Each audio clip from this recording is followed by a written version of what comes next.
semuanya, selamat datang dan selamat bergabung kembali di channel SR Zona. Jika kalian curiga pasangan kalian, istri atau suami kalian selingkuh, maka detektif dalam film berjudul Omae Sinai ini mungkin bisa masuk dalam list bantuan.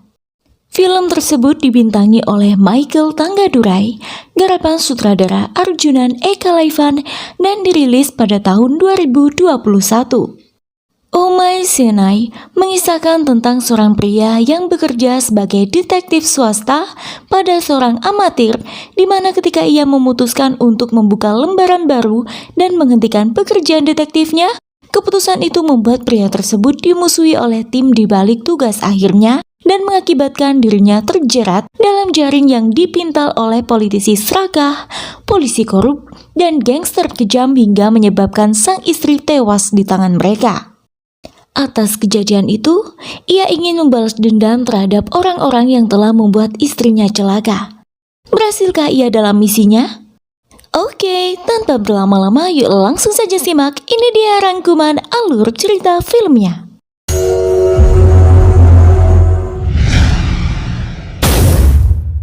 Seorang pria memasuki kamar hotel bersama seorang wanita, di mana ternyata telah menunggu dua pria lainnya di sana yang tengah mengintai pasangan itu.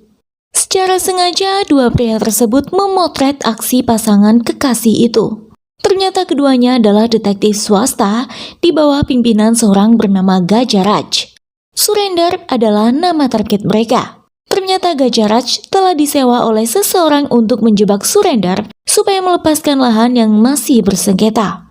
Menurut Surrender, pihak lawan telah memanipulasi laporan supaya kasusnya menang di pengadilan, sebab itulah ia enggan melepaskan lahan tersebut. Anak buah Gajaraj, Parthiban dan Tamarai hanya mendengarkan saja ketika bos mereka dan Surrender berdebat. Hingga akhirnya, Gajaraj berhasil mendesak Surrender dengan ancaman akan menyebarkan foto perselingkuhannya hingga reputasinya rusak. Usai menyergap Surrender, Tamarai dan Parthiban bertemu Gajaraj di sebuah bar. Di sana, Gajaraj memberikan upah kerja mereka, namun Parthiban menolak. Parthiban adalah pria berprinsip. Ia bekerja dengan Gajaraj, namun tak semua upahnya ia ambil. Hanya beberapa pekerjaan saja yang sekiranya memang pantas ia terima upahnya. Setelah itu, mereka membicarakan misi selanjutnya. Klien mereka kali ini adalah seorang wanita yang mencurigai jika suaminya berselingkuh. Gajaraj ingin anak buahnya mengintai target bernama Alagapan, seorang pemilik kilang minyak. Esok harinya mereka pun mulai bertugas mengintai Alagapan. Parthiban dan Tamarai membuntuti kemanapun Alagapan pergi serta mendokumentasikan apapun yang pria itu lakukan. Parthiban membagi tugas dengan dua pemuda lainnya dalam mengintai Alagapan. Ia berpesan supaya mereka memantau Alagapan pada waktu malam hari saat pria itu pergi. Sementara Parthiban dan Tamarai akan menyusul di esok harinya. Malam itu Parthiban melaporkan hasil kerja mereka pada Gajaraj. Ia berkata bahwa selama 2 minggu belakangan mereka menguntit Alagapan, tak sedikit pun nampak keanehan atau kecurigaan seperti yang dikeluhkan oleh istri Alagapan. Sementara itu, istri Parthiban, Amuda, telah pulang dari tempat kerjanya. Wanita itu bekerja di sebuah apotik sejak sebelum mengenal Parthiban. Sepulang kerja, Amuda langsung membersihkan rumah untuk menyambut Parthiban datang. Amuda adalah seorang istri yang berbakti. Tapi malam itu Amuda mulai membicarakan tentang keseriusan kelangsungan hidup mereka terkait pekerjaan Parthiban yang menurut Amuda kurang tepat bagi suaminya. Menguntit atau memata-matai orang lain adalah tindakan yang tak mengenal etika menurut Amuda. Ia berharap sang suami bisa mendapatkan pekerjaan lain. Amuda pun menawarkan lowongan pekerjaan sebagai sopir taksi yang didapat dari temannya, namun Parthiban hanya diam. Malam itu di rumah Alagapan, pria tersebut tengah bertengkar dengan istrinya. Tak lama kemudian, Alagapan keluar dari kamar dan pergi mengendarai mobilnya. Sayangnya Murali dan Chandran yang ditugaskan memata-matai Alagapan saat malam hari tak menyadari kepergian targetnya itu karena keduanya sedang teler. Esok harinya, mobil Alagapan telah kembali terparkir di rumahnya. Partiban memastikan pada Chandran dan Murali. Akhirnya, mereka mengaku bahwa semalam mereka terlanjur pulas. Partiban hanya diam tak menanggapi dan melangkah keluar yang kemudian diikuti oleh Tamarai. Namun, beberapa menit setelahnya terdengar suara tamparan hingga Tamarai tersungkur mendobrak pintu kamar. Selanjutnya pengintaian Alagapan, mereka lanjutkan siang itu di sebuah resto. Tak hentinya Tamarai dan Partiban masih terus mendokumentasikan segala aktivitas Alagapan. Sepulang dari menguntit sang target, Partiban membelikan Amuda sebuah kacamata dan mulai merayu istrinya. Amuda dan Partiban bertemu dengan cara yang unik. Ketika itu Partiban tengah terburu-buru membawa seorang bocah korban tabrak lari ke apotik tempat Amuda bekerja. Seketika Amuda terpikat dengan kebaikan hati Partiban, kecerdasan, serta kecekatanannya dalam menangani bocah tersebut. Mulanya Amuda mengira bahwa Partiban adalah seorang dokter karena bocah yang cedera tersebut ditangani sendiri olehnya. Sejak pertemuan itu Amuda selalu terbayang Partiban. Ia senantiasa menunggu kedatangan pemuda tersebut ke apotik. Hingga suatu malam, Partiban datang guna menyampaikan maaf kepada Amuda sebab sempat membentaknya kala itu. Namun Amuda justru bereaksi lebih. Mulanya wanita itu berkata jika ia ingin bekerja di klinik Partiban, namun Partiban mengatakan bahwa ia bukan seorang dokter. Begitulah awal perkenalan keduanya hingga bersama sampai saat ini. Esok harinya Chandran dan Murali melaporkan hasil pengintaian mereka terhadap Alagapan kepada Partiban. Tiba-tiba Gajaraj menelponnya. Ia meminta Partiban untuk menjadi saksi palsu tabrak lari yang dilakukan oleh anak seorang yang berpengaruh di wilayah itu. Mulanya Partiban menolak, tapi Gajaraj terus mendesaknya sampai akhirnya Partiban pun setuju. Di rumahnya, Partiban mengecek ulang dokumentasi intaian mereka terhadap Alagapan dan hasilnya, Partiban justru mendapati ada beberapa orang juga yang menguntit Alagapan dan terekam dalam kameranya. Sementara itu, di waktu yang sama seorang anggota polisi nampak telah mengganti seragamnya, turun di sebuah halte kemudian mendatangi kediaman seseorang yang sepertinya berpengaruh. Mereka tengah membicarakan seseorang yang telah mereka ikuti selama ini dan orang yang dimaksud tak lain adalah Alagapan. Keesokan harinya, Partiban dan Tamarai mengikuti Alagapan yang saat itu mendatangi ladang jagung dan entah apa yang dilakukan Alagapan. Pria itu mematung di depan orang-orangan sawah di tengah pematang. Malam harinya Amuda yang sudah tak tahan lagi menyembunyikan hal yang selama ini dipendamnya, mengatakan pada Partiban bahwa dirinya hamil. Namun tanggapan Partiban membuat Amuda cukup kecewa. Pria itu berkata bahwa saat ini mereka masih belum membutuhkan hadirnya sang buah hati. Amuda sempat protes mengapa Partiban sangat loyal pada Gajaraj. Partiban pun menjawab jika Gajaraj adalah satu-satunya orang yang membantunya ketika ia berada di masa sulit. Tapi, bagaimanapun, rasa cinta Amuda kepada Partiban tak terkira.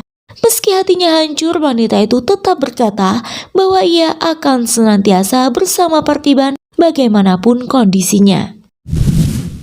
Esok harinya, Partiban mendatangi Amuda dan mengatakan bahwa ia menarik kembali keputusannya tadi malam dan memilih untuk membuka lembaran baru serta membesarkan buah hati mereka bersama. Bukan main senangnya Amuda mendengar pernyataan Partiban.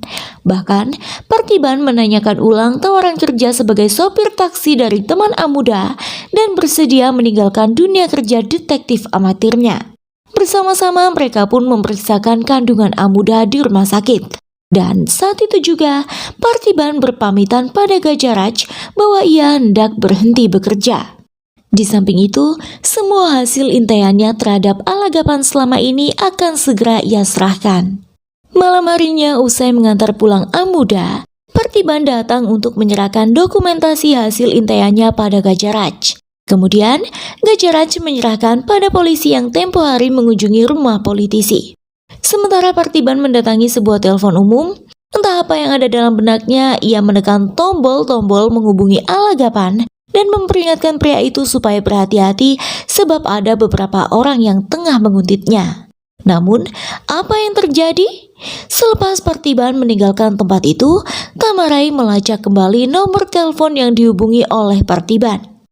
Mendapati bahwa nomor tersebut adalah nomor target mereka dan berasumsi bahwa Partiban telah mengkhianati timnya. Akhirnya disinilah awal dari segala kemelut. Laporan dari Tamarai membuat Gajaraj sudah menerka bahwa Partiban telah mengkhianati mereka. Sebab itu, sang polisi menugaskan kaki tangannya bernama Murti untuk mencari tahu tentang Partiban. Esoknya Gajaraj memanggil Partiban dan menanyakan apa yang telah dikatakannya pada Alagapan. Tapi bukannya menjawab pertanyaan Gajaraj, Partiban justru berkata bahwa selama ini sebenarnya istri Alagapan tak pernah mengajukan keluhan. Sejauh ini Gajaraj tak pernah berbohong padanya sekalipun menjalankan pekerjaan kotor. Namun jika Gajaraj mulai berbohong, itu pertanda jika Gajaraj tengah menjalankan yang lebih kotor lagi dari sebelumnya. Sekali lagi Gajaraj bertanya, dan Partiban tetap bungkam. Ketika ia hendak beranjak, Murti menghidupkan speaker handphonenya dan seketika terdengar suara Amuda yang tertawan. Akhirnya Partiban pun menjelaskan penguntit yang dimaksud adalah dua orang yang tertangkap kamera intaian mereka ketika mengikuti Alagapan di bioskop.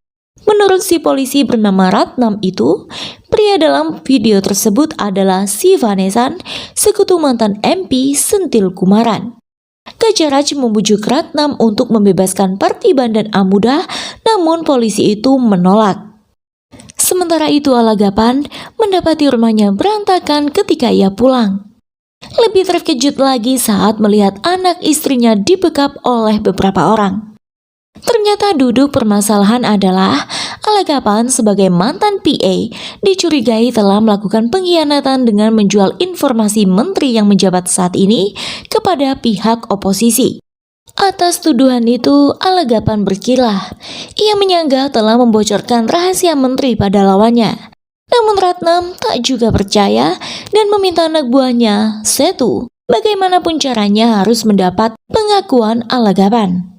Akhirnya, Alagapan sekeluarga pun dipindahkan ke sebuah rumah dan disekap di sana. Sementara itu Ratnam mengirimkan orang untuk menghabisi Partiban yang disekapnya di dalam kontainer. Gajaraj juga turut hadir di sana. Mulanya Partiban tak menyangka jika kedatangan Gajaraj membawa berita duka sekaligus kemalangan untuknya. Namun saat Gajaraj berkata bahwa Amuda telah tiada, ia mulai menyadari jika nyawanya juga terancam. Kepada Gajaraj, Partiban bertanya pelaku pembunuhan Amuda. Tapi Gajaraj tak menjawab, melainkan menyuruh para preman menghabisi Partiban. Perkelahian pun pecah dalam kontainer itu. Partiban melumpuhkan semua musuhnya termasuk Gajaraj.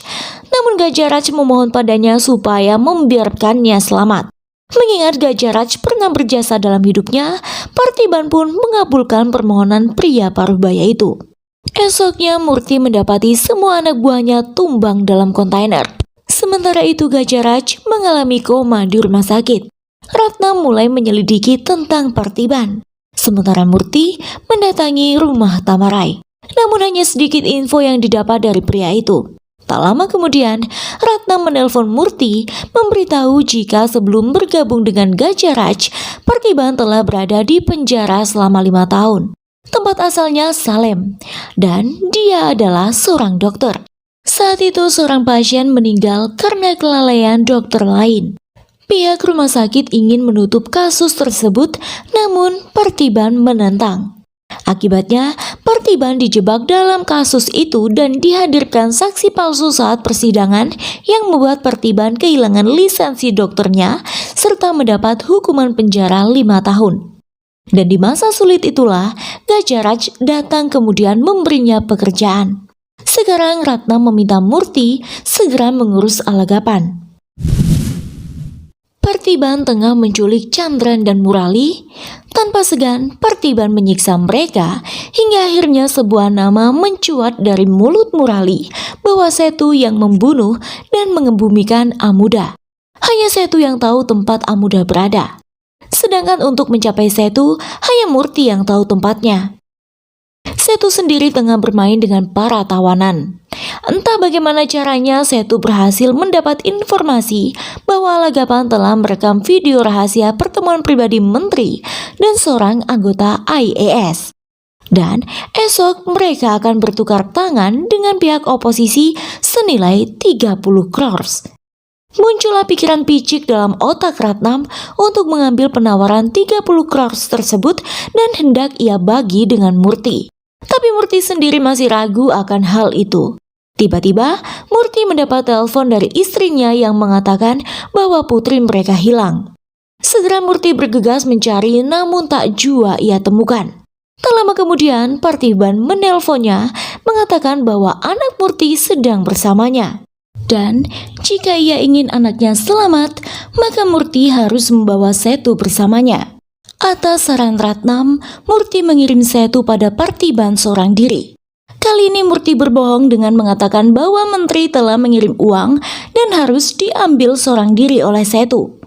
Setu tak bodoh, ia mengendus aroma kebohongan dari Murti. Ketika Setu menanyakan langsung padanya, Murti pun tak bisa mengelak. Akhirnya, Setu berkata pada Murti untuk mengurus anaknya sementara Setu akan menghadapi Parthiban. Setiba di sebuah gedung tua, Parthiban langsung datang menyerangnya. Pertikaian pun tak terhindarkan.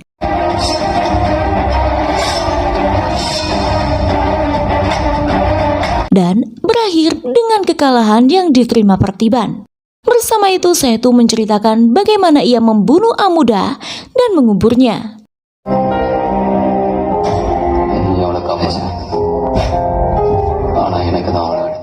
Sementara itu Murti telah berhasil menemukan putrinya dalam keadaan selamat. Bersama anak buahnya di mobil berbeda, Ratnam dan Murti membawa Alagapan sekeluarga ke ladang jagung untuk mengambil rekaman video yang disembunyikan di sana. Sebab di sanalah mereka hendak bertransaksi dengan oposisi. Ratnam juga memerintah Setu untuk datang ke sana membawa serta Parthiban yang telah dibuatnya pingsan. Ratnam telah berencana untuk menjebak semua orang demi mendapatkan uang serta video dalam waktu bersamaan. Namun apa yang terjadi? Setiba di sana, situasi di luar kendali. Ternyata Setu telah mengetahui rencana Ratnam. Adegan menegangkan terjadi di ladang jagung itu mengakibatkan Murti dan ACP Ratnam serta satu perwakilan oposisi tewas dan satu lainnya sekarat. Kini tersisa Alagapan yang berusaha menyelamatkan diri dari mereka, dan di saat genting itu terdengar suara dari bagasi mobil. Putri Alagapan pun membuka kunci bagasi dan ternyata itulah Parthiban yang telah siuman.